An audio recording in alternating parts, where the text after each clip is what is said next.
Hello, everyone, and welcome to another episode of the Unsank Podcast, the podcast that's all about staying afloat in the rocky waters of life. Today, I'm joined by Szara, my new favorite person, who is not only a talented DJ, producer, dancer, and vocalist, but she is also an immigrant from Yugoslavia.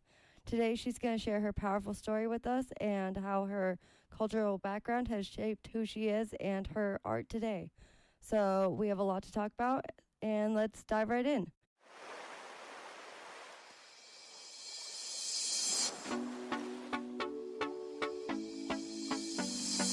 Hello, everyone, and welcome to the Unsank Podcast, the podcast that's all about staying afloat in the rocky waters of life. I'm your host, Lex, and I'm here to help you overcome whatever life throws your way. Each episode, we'll be discussing a new topic, from healing trauma to building confidence and rising above the waves, all with the goal of helping you become the badass you were always meant to be. So, if you're ready to take control of your life, then Unsank Pod is the podcast for you. Now, let's dive right in because we have some sailing to do.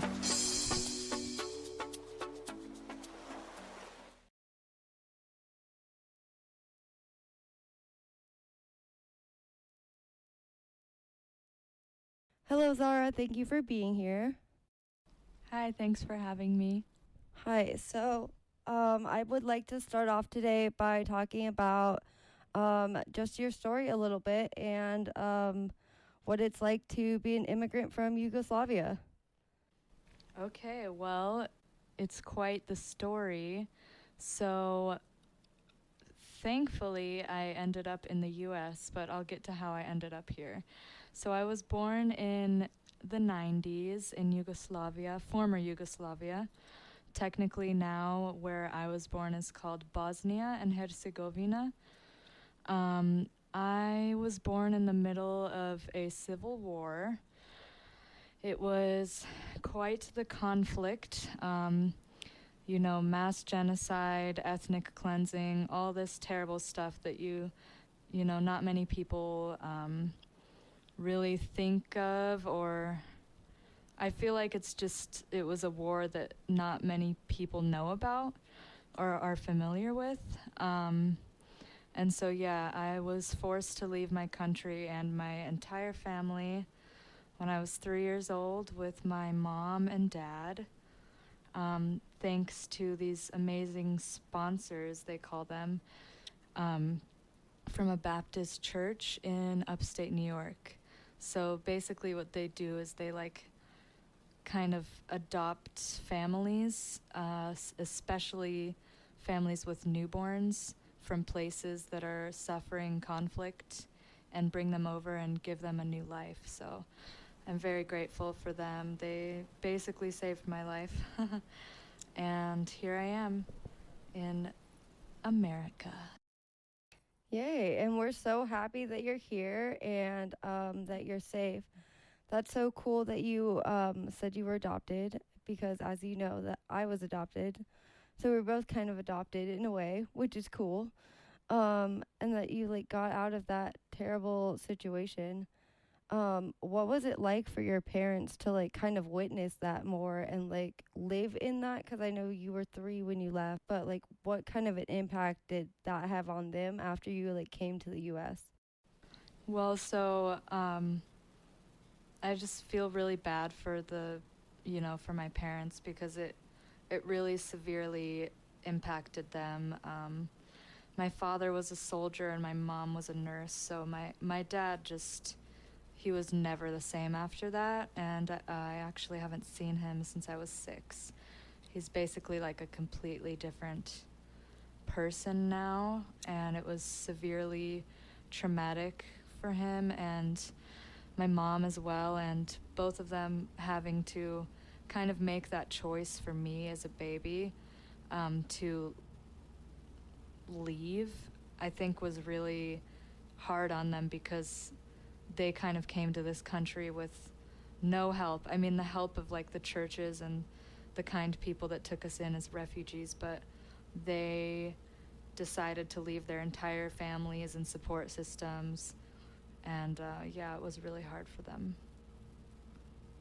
And my mom has PTSD now, and it's just been rough for her mental health. And then from the mental health issues, I think a lot of physical health issues manifested for her.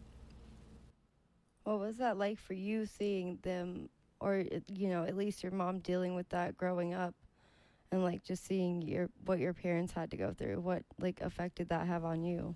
It was really rough, just not easy. Like, I mean, the poverty that we went through as refugees in New York and just like in the US, from coming from a third world country, it's much more nice here, but still, like, we didn't have anything. We didn't have anyone. We just had to, like, kind of coast on whatever help we could get, and from the government and churches, etc. So, like, I just feel like my mom and dad felt kind of powerless and, like, vulnerable. And, like, they're kind of just warriors, because you have to be at that point in order to survive, especially when there's, like, a child that depends on you. Yeah, 100%. It takes a strong person to move to another country and leave everything they know and start all over with a small child. And, like, yeah, no, your parents are total badasses. And, like, that's super cool. And, like, they raised you to be a badass, too, and, like, you saw that growing up, which I'm sure, showed you that, like, you can do stuff like that and, like, be okay.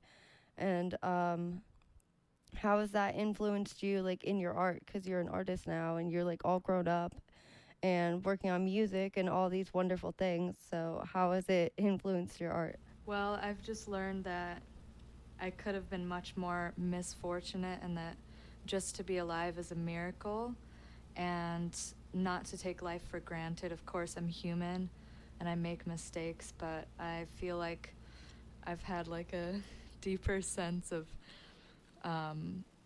gratitude and, like, just, like, optimism, where I'm like, wow, like, there's so much opportunity here in this country, and, like, I want to be someone that is doing good work and not taking advantage of the miracle that my life is. Like, when I was a baby, I was shot at by a sniper, and my uncle saved me, or I don't know if it was my uncle or my great uncle or cousin or something like that, but one of my family members or family friends, they, like, pulled me out of the swing. It was just a moment where my mom thought, oh, maybe she could, just go outside for a moment like a normal child.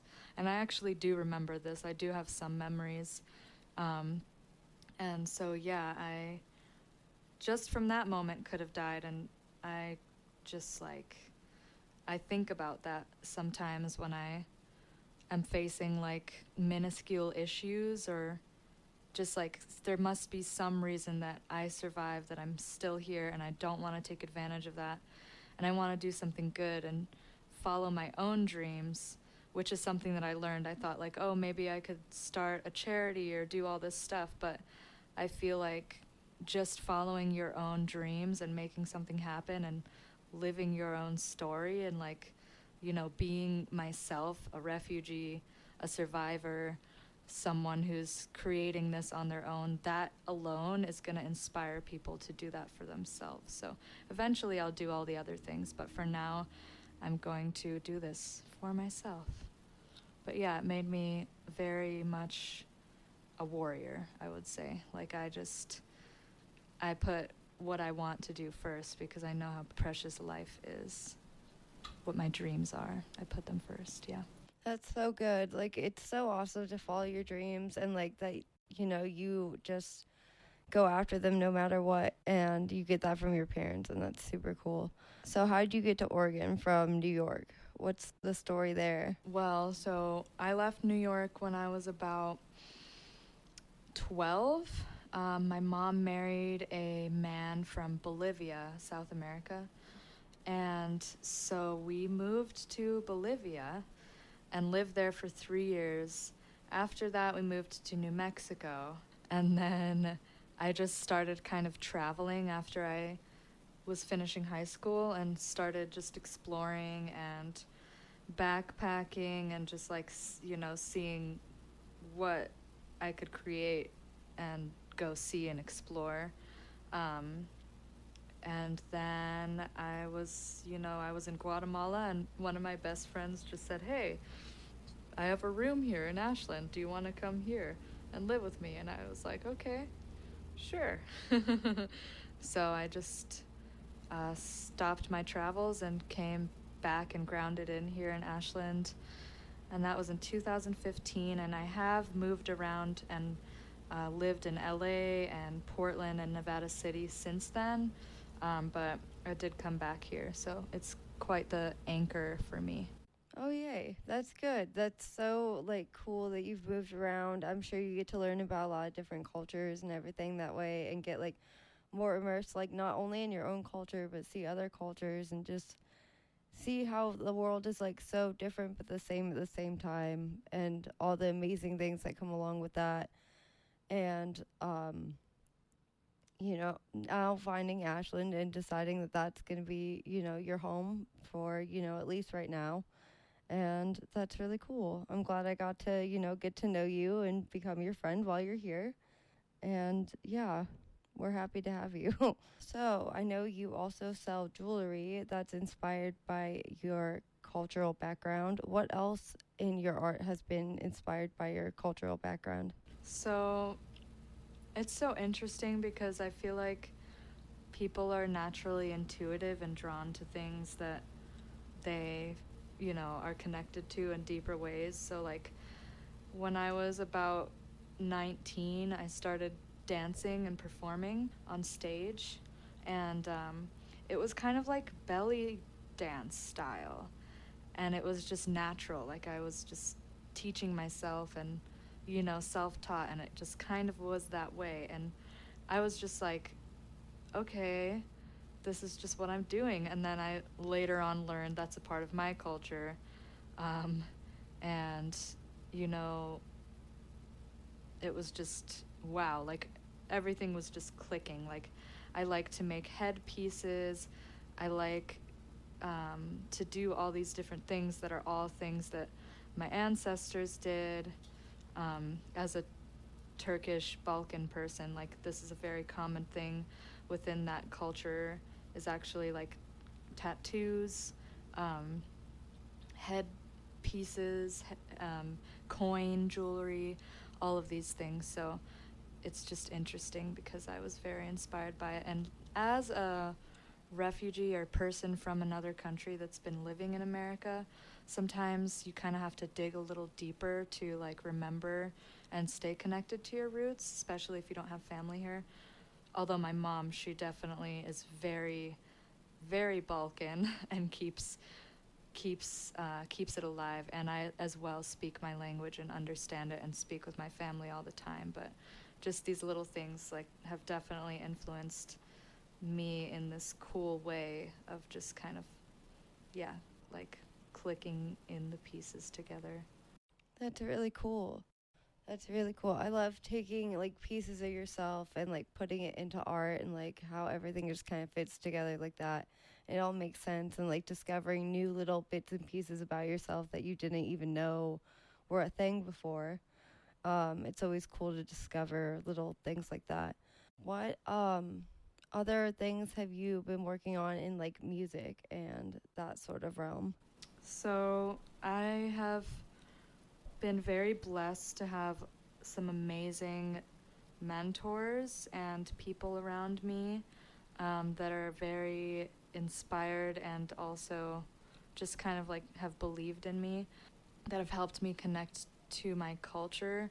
One of the big reasons why I wanted to kind of get into the music was to use it as a therapeutic way for me to connect with my culture. So I just started becoming really obsessed with studying the different kind of vocal tones and different kind of old, like, folk songs from the Balkans and from the Middle East. And yeah, it just really, I still am obsessed. I'm still obsessed. I'm learning from my teachers and just from my own studies. And yeah, it's been great. A great way of connecting me to my culture and kind of, like, to myself because it's something that I truly enjoy. That's really cool. How has music and like art in a way like influenced your healing, and like do you use that as like a way to heal at all? Oh yeah, definitely. I mean, like back in the day, growing up, being a little punk scene teenage kid, I was always like, music saved my life. Music is my number one thing. And like, that's definitely not changed. So, yeah, it's just a way to like have cathartic releases. And sometimes like if I'm like, oh, I really feel like I need to cry, but I can't cry, I'll just play a sad song and then I cry. So I feel like that's pretty healing. Yeah. That's super awesome. I'm the same way. I grew up, emo and all that kind of stuff. And music is definitely healing, and it's so cool. Like becoming an adult, I've actually researched it and like kind of looked into why music is so like healing and stuff. And it's really cool to like kind of put that together as an adult of just like that's why it has such a like profound effect on us as kids and stuff, which is really, really awesome and great. What do you think has like influenced your healing the most, or like what is the most healing practice for you? Like, is it music? Is it fitness? Is it food? What is the most healing thing for you? You know, it really varies from my puppy to watching Netflix to just putting my feet on the earth and like soaking in water, baths, hot springs. That's been like a huge element. And dance, singing, like all these things. It's just, fashion, like putting together outfits and doing photo shoots. All of these things just play such a significant role in healing for me in different times, depending on what is needed. Nice. I love that. All right, Szara, thank you so much for being here. I really appreciate it. It's great having you on and learning more about your story and getting to know you better and finding out that we like basically all the same things, which is pretty awesome. Where can we find you on social media, and where can we look up your amazing art? So my Instagram handle is at Szara Official, SZARA Official, and that's basically it, like across the board on all platforms, and it's just SZARA on Spotify and Bandcamp. And you can find my new single Rosewater out on all platforms, so enjoy. Yay, thank you so much for being here, Szara. I loved having you. This was so much fun, and you are just such an incredible person and an incredible friend, so thank you.